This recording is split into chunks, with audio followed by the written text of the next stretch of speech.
तो ये खबर हर तरफ से निकल कर आ रही है कि पीएम मोदी यूक्रेन के दौरे पर जा रहे हैं और ये दौरा आने वाले 30 दिनों के अंदर अंदर होगा। और इस दौरे की जो तारीख है वो भी निकल कर सामने आई है, लेकिन आपको हर तरफ से ये सुनने को मिलेगा कि पीएम मोदी यूक्रेन जा रहे हैं। कोई ये नहीं बताएगा कि एग्जैक्टली रीजन क्या है कि पीएम मोदी रूस का दौरा करके लौटे हैं और अब कुछ ही हफ्तों के बाद यूक्रेन के दौरे पर जा रहे हैं। कई लोग आपसे कहेंगे कि जी सीधी सी बात है, अमेरिका का दबाव होगा, लेकिन ये असल कारण नहीं है।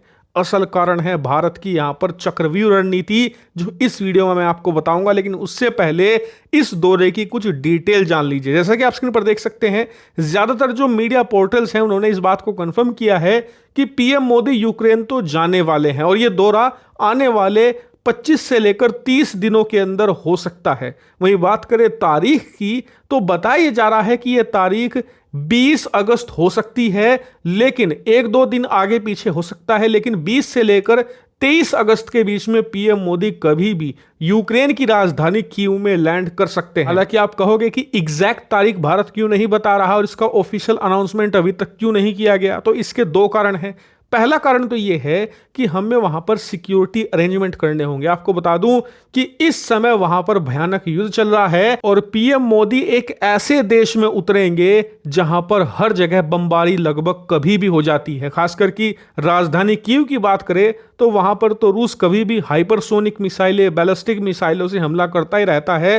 कभी कभी लड़ाकू विमान से स्ट्राइक भी कर देता है और ड्रोन हमले तो अनगिनत होते हैं।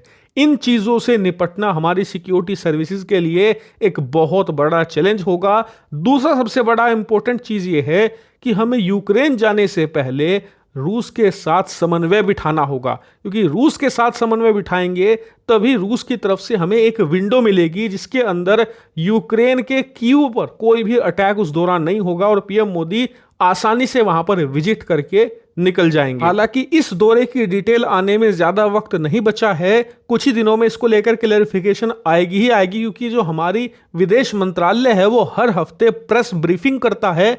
उस दौरान उनसे इस प्रकार के सवाल जरूर पूछे जाएंगे और वो उस पर जवाब देकर सारी जानकारी प्रदान कर देंगे। तो खैर ये तो हो गई दौरे की बात, लेकिन सवाल उठता है कि अचानक रूस का दौरा करके लौटे पीएम मोदी और कुछ ही हफ्तों के बाद यूक्रेन के दौरे पर क्यों जा रहे हैं। कई लोग कह रहे हैं कि जी अमेरिका का प्रेशर है, कई लोग कह रहे हैं कि जी अमेरिका रूठ गया है, उसे मनाने की कोशिश कर रहे हैं पीएम मोदी यूक्रेन जाकर, जबकि ये सब कुछ झूठ है।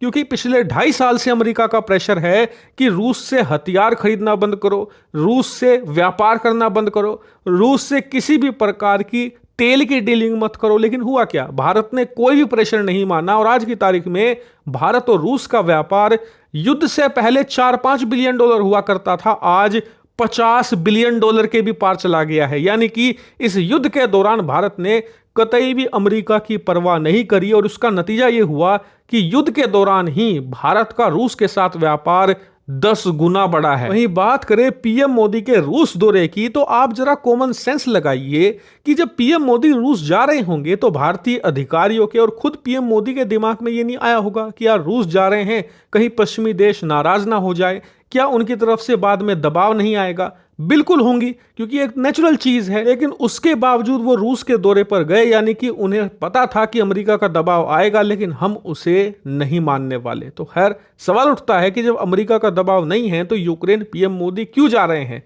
तो इसका कारण है भारत की छवि। दरअसल पीएम मोदी यूक्रेन जाकर यहां पर बैलेंसिंग एक्ट करना चाहते हैं, यानी कि हम दुनिया को दिखाना चाहते हैं कि हम रूस और यूक्रेन के बीच में कोई भेदभाव नहीं करते, हम बैलेंस बनाकर चल रहे हैं, हम न्यूट्रल कंट्री हैं। यानी कि हमारी जो छवि आज तक बनती आई है एज ए न्यूट्रल कंट्री की, हम उसे फिर से स्थापित करना चाहते हैं। क्योंकि पीएम मोदी के रूस जाने से वर्ल्ड मीडिया में एक परसेप्शन बना है कि भारत पूरी तरीके से प्रो रशिया है और एंटी यूक्रेन है, जिससे कि भारत को एक सर्टन खेमे का देश माना जा रहा है। लेकिन पीएम मोदी के इस दौरे से दुनिया भर में यह मैसेज जाएगा कि भारत ही एकमात्र धरती का ऐसा देश है जिसकी रूस और यूक्रेन दोनों सुनते हैं। क्योंकि चीन देख लीजिए, वो प्रो रशिया है पूरी तरीके से, अमेरिका प्रो यूक्रेन है। पश्चिमी देश पूरी तरीके से यूक्रेन का समर्थन करते हैं, लेकिन भारत इस दौरे से यह स्थापित कर देगा कि हमारी दोनों देश सुनते हैं। इसके अलावा पश्चिमी देशों की जनता में जो ये परसेप्शन चल रहा है कि यूक्रेन के मामले में भारत ने रूस का साथ दिया, हमारे साथ वो नहीं आए,